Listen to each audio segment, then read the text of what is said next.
Right. Hello mga ka-amazing dyan sa London. We just want to say first and foremost, sobrang excited kami for our second trip sa London. And mga kalaban namin ng mga Pinoy All-Stars dyan sa UK. Looking forward kami and very excited ang the whole PBA Moto Club group. So, Rico!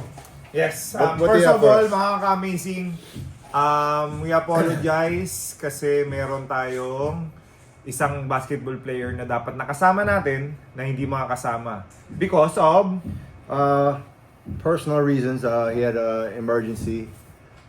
So, that's out of our control. Sana po I hope you guys understand sometimes life happens, ganun talaga. yan sa basketball team nangyayari din talaga yan. Minsan Yes. hindi nakakasama yung isa. So unfortunately, hindi makakasama, hindi makukumpleto ang Fast and the Furious.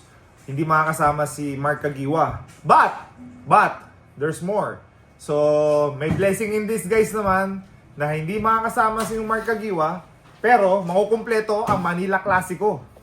Meron tayong JJ Helterbrand, kakampi niya ngayon ang the man with a million moves. Big game, James Yap! with his partner, UE partner, Pure Foods partner, Teammate ko dati.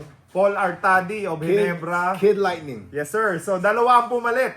So Mark Caguioa, pinalitan ng Paul Artadi tandem niya with James Yap. Yes. So exciting yan. First time din natin makakasama yung James Yap sa PBA Moto Club. Yes, sir. Alright, so yung mga taga London, humanda kayo dahil ang pagkakaalam ko, mahirap din bantayan yung James Yap. Kaya nga, one with a 1 million moves.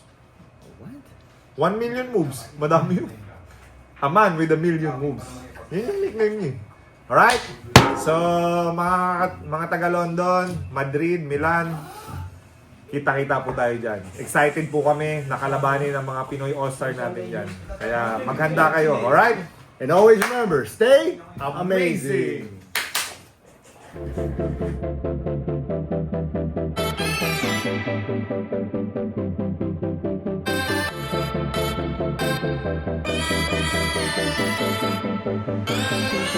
you.